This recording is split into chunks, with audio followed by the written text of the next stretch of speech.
So for those of you who have been following my channel for some time now, you know that one of my biggest pet peeves on this planet is Kid Rock.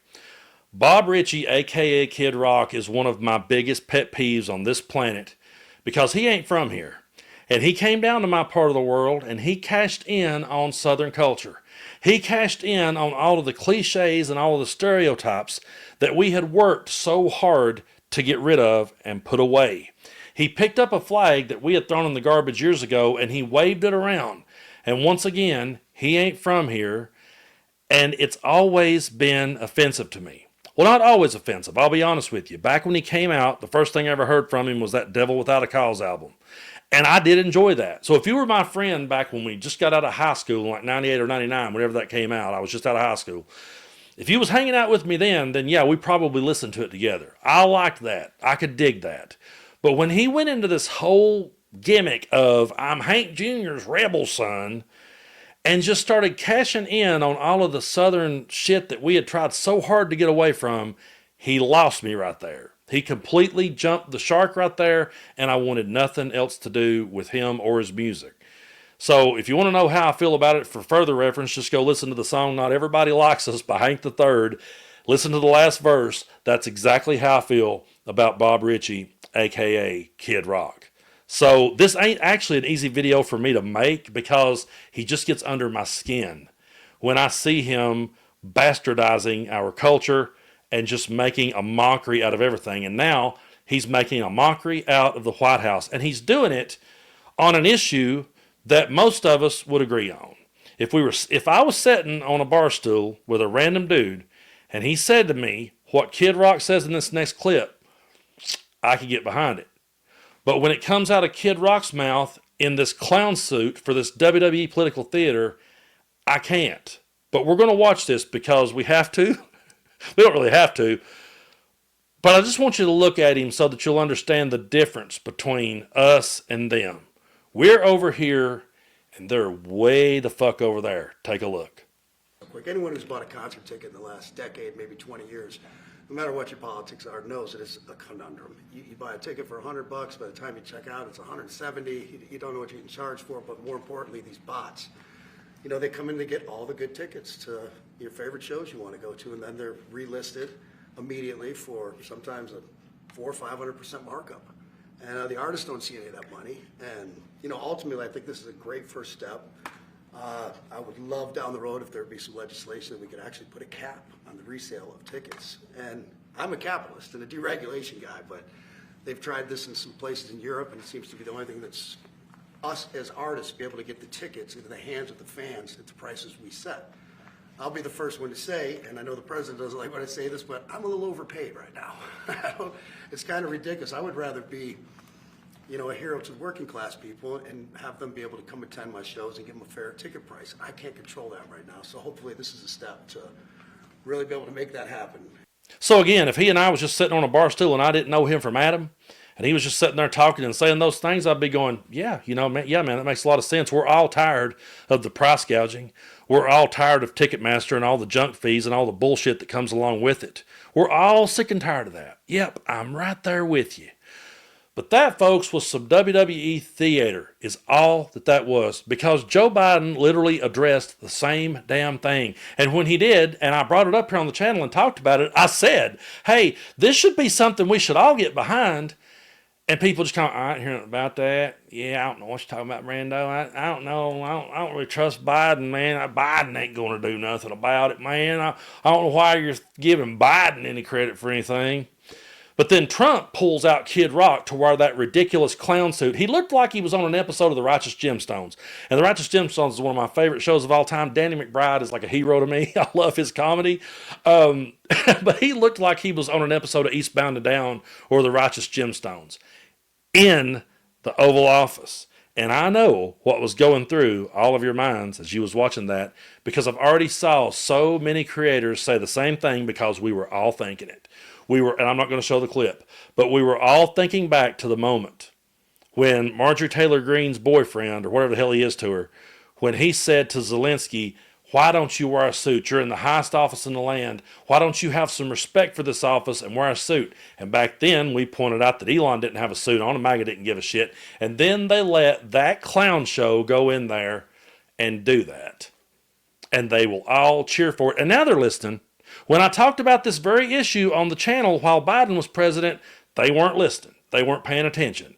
But now that he did it with this WWE theater bullshit, they're all right there paying attention now. Yeah, Trump's doing something about it, man. We're going to get free concerts now, man. We probably have a 9 o'clock curfew. We'll probably all be locked inside, but hey, we'll get to go to the show for free.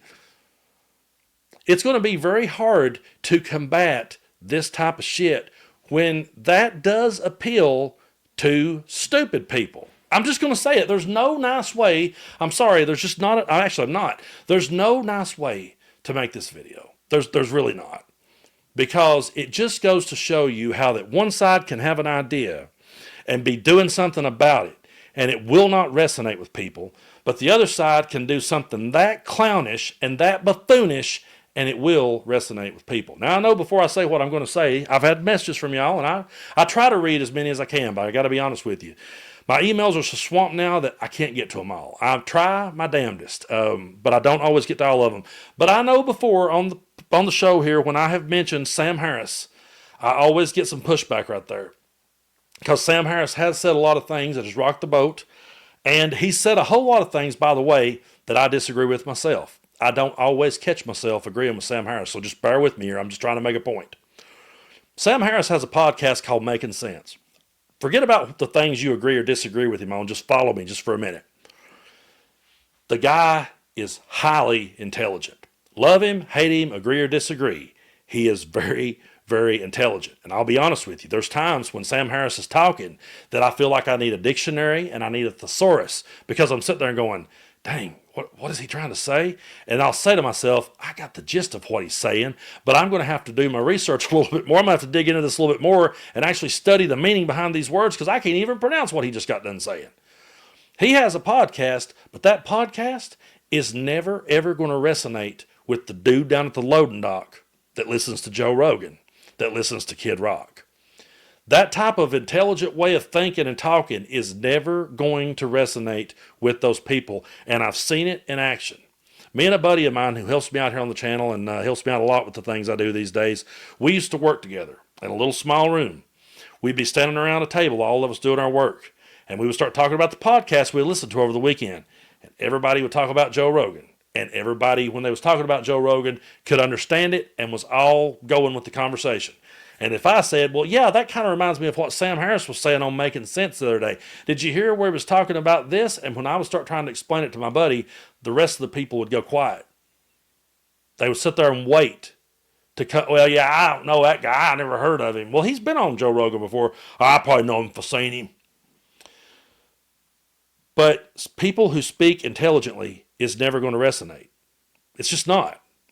I'm sorry to say that. I hate to be the bearer of bad news. It's just not going to happen. And again, it's not about whether I agree with Sam Harris on things. It's just the idea that he is a smart dude, and when he speaks, he intimidates a lot of people because they don't understand it. So they just, well, walk away from it. Meanwhile, Joe Rogan can sit on his podcast and he can bring all these people on, and they can sit there and they can say all of this crap, spread all this misinformation and all this bullshit. And when they get caught, when they get pinned down, then it's like, well, I'm just a comedian, and we were just sitting here stoned, and hey, I just, I can't always get it right, and then people will give him a pass for it. And there's actually a clip of Sam Harris out there saying the exact same thing. Go Google Sam Harris on Joe Rogan. He pretty much says exactly what I say, but I guarantee you most of us wouldn't even be able to follow it when he did say it, because the way that he puts it. That type of WWE righteous gemstones, eastbound and down, and that's an insult to all those forms of entertainment. But that type of theater will resonate. And there's people today on a loading dock right now going, yeah, Kid Rock told them, by God, they got Trump sign that order, man. We're going to get cheaper tickets. Hell yeah. And the video I did about Biden doing it just went right over their head. So how do we combat it? What do we do? How when you're in the middle of the movie Idiocracy and you're the guy that was frozen in time, how do you ever put the toothpaste back in the tube? How do you ever get it to where people will want to hear someone speak intelligently? That's what I took away from that whole thing. I want cheaper concert tickets too, by the way. I think all that's bullshit. We've been saying it before, but it didn't resonate because I didn't, drown myself in baby oil and flex it to camera for you. You want me to start doing that? Yeah! Will that work for you if I say it that way? You want me to grab my guitar and jump on my desk and do the stanky leg? Is that what you want? God damn it. It's one of the most frustrating things I've ever tried because it's like I can't talk about Kid Rock. He annoys me. So we'll end on that note. Thank you guys so much for subscribing to my channel. I appreciate you. We're trying to get to 1 million subscribers. I hope we get there. If you're a fan of Kid Rock's music, I'm not a fan of him. So if you're new to the channel and you just discovered Brando's disdain, and I'm trying really hard not to call him names because I want to be respectful to all of my listeners everywhere. But he ain't from here. He is not one of us. And him waving that flag around down here, when I threw it in the trash, it will always be unforgivable to me.